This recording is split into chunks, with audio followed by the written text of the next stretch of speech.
बिस्मिल्लाहिर्रहमानिर्रहीम, अस्सलाम वालेकुम। मैं असदुल्ला खान हूँ। दहशतगर्दी एक पाकिस्तान का बहुत संजीदा मसला है, लेकिन हुकूमत ने इसे मजाक बना के रख दिया है। दहशतगर्दी और सियासत को अलग अलग रखना चाहिए, तभी आप दहशतगर्दी से निपट सकते हैं। लेकिन अगर आप सियासतदानों पर दहशतगर्दी के मुकदमात बनाएं, और वो भी इतने भोंडे, एक तो है ना कि चलें आपने जी किसी पर हमला किया, आपने किसी दफ्तर पर हमला कर दिया, कारकुनों ने तो उस पर दहशतगर्दी का मुकदमा बना दिया, ये तो और है, चलें ये तो सियासत के लिए इस्तेमाल हो ही रहा है। लेकिन हार्ड कोर जो दहशतगर्दी होती है, जिसमें बारूदी मवाद इस्तेमाल होता है, जिसमें कलदम तंजीमों के साथ रवाबित होते हैं, वो एक ऐसा दहशतगर्द है जिसके लिए ज़ीरो टॉलरेंस रही है। लेकिन जब आप इसको मजाक बना देंगे तो फिर क्या आप लोगों के दिल में ये सवाल नहीं पैदा कर रहे हैं कि दहशतगर्दों को भी फिर आपने ऐसे ही तो दहशतगर्द डिक्लेयर नहीं कर रखा है? यानी फिर आप सियासत और सियासतदानों को और दहशतगर्दों को गडमड कर देंगे तो दहशतगर्दी पर कौम का एक मौक़िफ़ जो है वो कैसे पैदा होगा? यानी ज़ीरो टॉलरेंस वाला जो पूरी कौम का एक मौक़िफ़ होना चाहिए दहशतगर्दों के खिलाफ, कोई हमदर्दी नहीं, गुड और बैड की कोई तकसीम नहीं। ये वक्त की ज़रूरत है, ये हुकूमत की, अवाम की, मुल्क की ज़रूरत है। लेकिन जब आप सियासतदानों और असल दहशतगर्दों को, जो धमाके करते हैं, जो मासूमों की जानें लेते हैं, उनको एक साथ मिलाकर अदालत के सामने खड़ा करने की कोशिश करेंगे तो क्या होगा? आज जो जज ताहिर अली सिपरा साहब ने रिमार्क्स दिए हैं, ये रियासत के मुंह पर एक बहुत बड़ा तमाचा है, जाली मुकदमात बनाने वालों पर एक तमाचा है। यानी आप देखें ना क्या हुआ है। मीडिया कोऑर्डिनेटर हैं पाकिस्तान तहरीक इंसाफ के अहमद वकास जंजुआ, उनको गिरफ्तार किया गया था घर से। गिरफ्तार नहीं बल्कि वो तो अगवा ही था जो उठाकर ले गए थे घर में, दरवाज़ा तोड़कर 4 बजे सुबह उठाकर ले गए थे। और 2 दिन के लिए, ये 20 जुलाई का वाक़या है, 2 दिन के लिए उनको गायब रखा गया। 22 जुलाई को फिर एक FIR मंजर आम पर आती है जो कि वो बहुत ही मुज़िका खेज़ है। उसके मुताबिक अहमद वकास जंजुआ जो हैं वो पैदल G10 की तरफ से आ रहे थे और हाथ में उनके एक शॉपर था। उस शॉपर, और जब इन्होंने देखा पुलिस पार्टी खड़ी हुई है तो ये उल्टे कदमों वापस हुए। पुलिस ने जाके उनको बड़े ज़बरदस्त तरीके से पकड़ा, और जब पकड़ लिया तो उनके शॉपर से क्लैशनकॉफ निकल आई, क्लैशनकॉफ भी निकली, बारूदी मवाद भी निकला। ये तो चलें FIR हो गई। अब जब उनको इंसदाद दहशतगर्दी की अदालत में अहमद वकास जंजुआ को पेश किया गया तो उसमें वहां पर जो प्रोसिक्यूटर हैं वो फरमाते हैं कि जनाब इनके TTP के साथ रवाबित साबित हो रहे हैं, इनसे बारूदी मवाद निकला है, मजीद बारूदी मवाद बरामद करना है, इसलिए इनका रिमांड दिया जाए। पिछली मरतबा तो जज साहब ने 7 दिन का रिमांड दे भी दिया, जो फिर इस्लामाबाद हाई कोर्ट में चैलेंज भी हुआ, और आज भी उनका रिमांड मांगा गया था, लेकिन आज जज ने रिमांड नहीं दिया। लेकिन जो रिमार्क साथ में कहे वो मेरा ख्याल, जैसे कि मैंने कहा कि ये हुकूमत के मुंह पर एक तमाचा है। आज ईमान मजारी ने बताया कि 20 जुलाई को सुबह 4 बजे इनको अगवा किया गया, 2 दिन बाद FIR हुई। जिस्मानी रिमांड तब लिया गया जब इस्लामाबाद हाई कोर्ट में बाजियाबी का केस चल रहा था। उधर बाजियाबी का केस चल रहा था, इधर इनका जिस्मानी रिमांड लिया जा रहा था। और फिर उन्होंने कहा कि 7 दिन का रिमांड लिया गया, 7 दिन में क्या बरामद हुआ?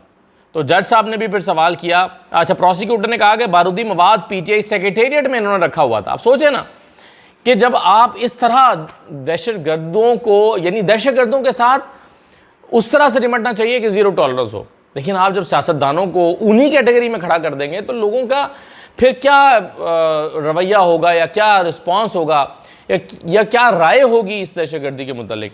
तो वो कहते हैं कि बारूदी मवाद PTI सेक्रेटेरिएट में रखा हुआ था। ये प्रोसिक्यूटर अदालत में खड़े होकर कह रहे हैं, जो वादा करते हैं कि जो सच कहेंगे, जो कहेंगे सच कहेंगे। वैसे ये हल्फ वकीलों से भी लेना चाहिए, पैसे तो खैर उनके, जब वो लाइसेंस लेते हैं तो ये हल्फ उनका हो जाता है, लेकिन फिर भी कोई भी मुकदमा शुरू करने से पहले जज से भी हल्फ होना चाहिए, वकीलों से भी हल्फ होना चाहिए। वकला भी हल्फ देंगे मैं जो बात करूंगा सच करूंगा। अगर ये हल्फ लिया होता और खुदा के खौफ होता तो ये ना कहते कि PTI सेक्रेटेरिएट में बारूदी मवाद रखा हुआ है। और वो कहते हैं कि 1 लाख रुपए की रिकवरी भी हुई है। अब 1 लाख रुपया तो आम लोग आजकल गाड़ी में लेके फिर रहे होते हैं, तो वो रिकवरी क्या होती है भाई? वो किसी का 1 लाख रुपया है, आपने घर से बरामद कर लिया या दफ्तर से ले लिया, तो वो क्या रिकवरी होती है? तो फिर वो कहते हैं कि जी इनके TTP से लिंक निकले हैं। ये प्रोसिक्यूटर ने अदालत को बताया खड़े होकर कि TTP से लिंक निकले हैं। फिर जज साहब ने कहा कि अच्छा, 1 हफ्ते में इसका रिमांड आपने लिया था, किसी और मुलजिम की गिरफ्तारी हुई है 1 हफ्ते में? तो जज ने कहा कि आप कह रहे हैं कि अहमद वकास मीडिया कोऑर्डिनेटर के तौर पर काम कर रहा था, तो क्या इस काम के लिए TTP से सर्विसेज लेनी पड़ती थी? यानी मीडिया कोऑर्डिनेटर था, उसका TTP से क्या ताल्लुक था? अब जज साहब के सवालों में एक तंज मौजूद है, तंज के निश्तर बड़े वाज़े दिखाई दे रहे हैं। और प्रोसिक्यूटर ने फिर कहा कि जी हमने मनी ट्रेल देखनी है कि पैसे कहाँ से आ रहे हैं टेररिज्म के लिए, कहाँ जा रहे हैं, हमने तो मनी ट्रेल देखनी है, कहाँ से आए कहाँ गए। तो जज साहब ने फिर कहा, ये जुमले जो आप ज़रा गौर से सुनिएगा, जज साहब ने कहा कि कभी शॉपर का रंग ही तब्दील किया करो। हर FIR में शॉपर का रंग नीला होता है कि जी नीले रंग का शॉपर था जिससे ये मवाद निकला या जिससे ये निकला। उन्होंने कभी शॉपर का रंग ही तब्दील कर लिया करो। फिर उन्होंने कहा कि कभी अबू बकर और हुज़ैफ़ा के अलावा भी कोई नाम इस्तेमाल कर लिया करो। हर FIR में फ़र्जी नाम जो अबू बकर का होता है या हुज़ैफ़ा का होता है, तो कोई अपने तरीक़ेकार ही तब्दील कर लो। इतनी भोंडी FIR लिखते हो। एक बंदा शॉपर में दहशतगर्द है, सोचें TTP के साथ राब्ते हैं, फंड्स आ रहे हैं और वो शॉपर में लेकर पैदल जा रहा है बारूदी मवाद। इतना गरीब और इतना बेवकूफ़ किस्म का दहशतगर्द है कि जो बारूदी मवाद शॉपर में लेके जा रहा है और नाके से फिर गुजर रहा है, जहाँ उस नाके से जो अचानक नहीं लगा हुआ, जो हमेशा से लगा हुआ है, उस नाके से गुजर रहा है। फिर वो देखता है कि अच्छा पुलिस खड़ी है, फिर वो वापस हो जाता है। इतना बेवकूफ़ है। तो वो कहते हैं कि जी आप अपनी FIR में जो नाम फ़र्ज़ी नाम इस्तेमाल करते हैं अबू बकर और हुज़ैफ़ा, कम अज़ कम ये नाम ही तब्दील कर लें, शॉपर का रंग ही तब्दील कर लें। ये जज साहब ने रिमार्क्स दिए और उसके बाद फिर उन्होंने मज़ीद जिस्मानी रिमांड देने से इनकार कर दिया और जुडिशल कर दिया। तो ये खुद हुकूमत जो है वो दहशतगर्दी का मजाक बनवा रही है। हालांकि जैसे कि मैंने शुरू में कहा कि ये बहुत संजीदा मामला है, इसको इसके करीब से भी मजाक नहीं फटकना चाहिए। लेकिन आप आम लोगों को पकड़ने के लिए, भाई वो सोशल मीडिया कोऑर्डिनेटर है, उस नौयत का अगर उसने कोई पाकिस्तान के मुरव्वजा कवानीन की खिलाफ वर्जी की है तो मुकदमा बना दें। लेकिन उसके ऊपर बारूदी मवाद डालना, जज भी खुद भी मजाक उड़ा रहे हैं कि यार ये क्या मजाक है। ऐसे तो वकीलों को और मुकदमा बनाने वालों को सज़ा होनी चाहिए। जिसने की मुद्दत में FIR दर्ज हुई है उसको बुलाना चाहिए। हाँ भाई, ये FIR क्या है, बोगस FIR क्यों काटी गई है, उस FIR काटने वाले को सज़ा होनी चाहिए। और ऐसे प्रोसिक्यूटर को भी पासपोर्ट होनी चाहिए। भाई क्या तुम कर रहे हो। फिर बाद में कहेंगे कि जी फिर शिकवा होगा कि देखो दहशतगर्दों को छोड़ दिया। ये काउंट उसी में होगा जब भी दहशतगर्दी के खिलाफ इंसदाद दहशतगर्दी की अदालत में मुकदमात आएंगे। ऐसे ही हमारे साथ फिगर्स आती हैं ना, वो ऐसे ही आती हैं कि जी 400 मुकदमात आए और सिर्फ 10% को सजाएं हुई।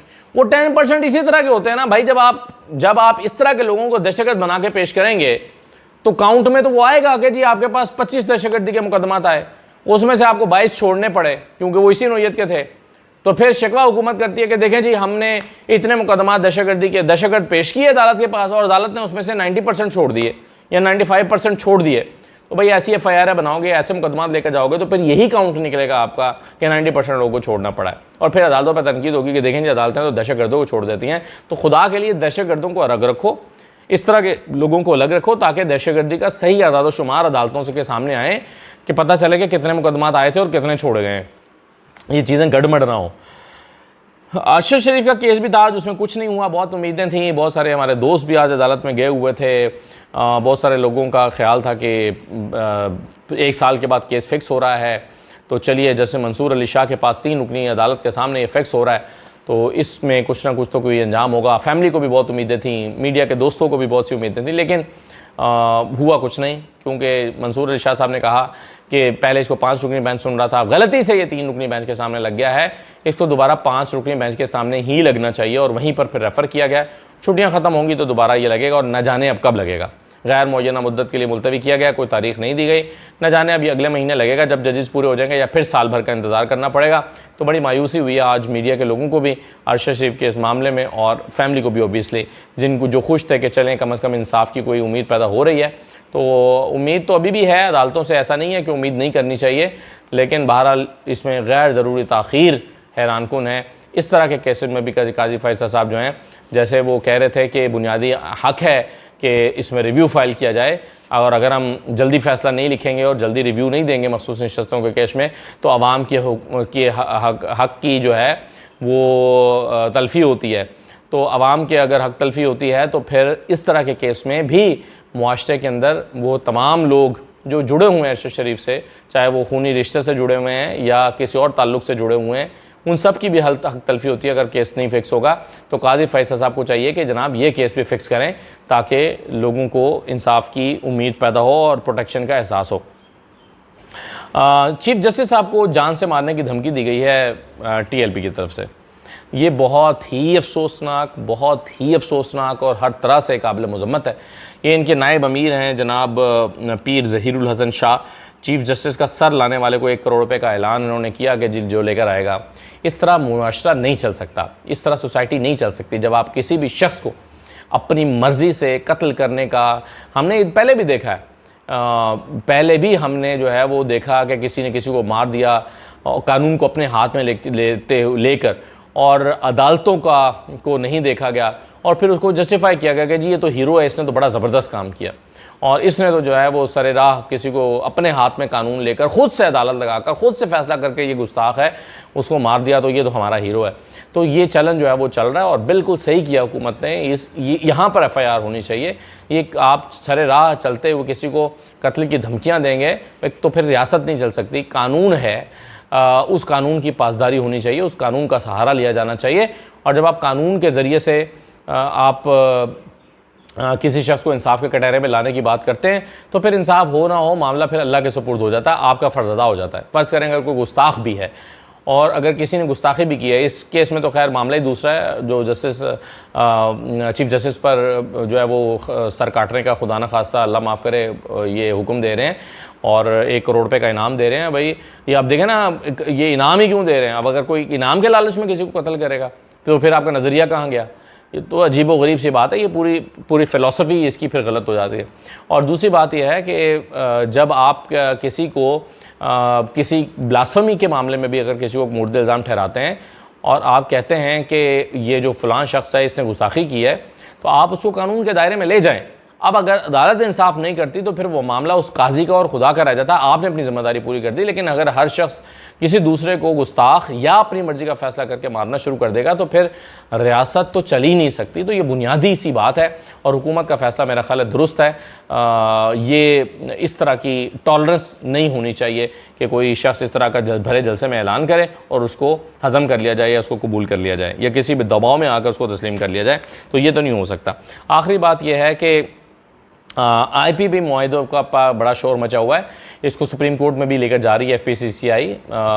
जो डॉक्टर गौहर एजाज़ हैं उन्होंने भी कहा है कि हम इसको सुप्रीम कोर्ट में लेकर जाएंगे, लेकिन हुकूमत ने इस पर बड़ा मौक़िफ़ क्लियर दे दिया। वो कहते हैं जी अवाम और IPPs के दरमियान इस जो कशमकश है उसमें हम IPPs के साथ खड़े हैं, अवाम के साथ नहीं खड़े हैं। अवैस लगारी साहब ने बहुत वाज़ेह तौर पर कह दिया, उन्होंने कहा कि जी हम इन मुआहिदों से पीछे नहीं हट सकते। ये जो मुआहिदे हैं जो हुकूमत के और IPPs के, इससे हम पीछे नहीं हट सकते, इनको तब्दील नहीं कर सकते।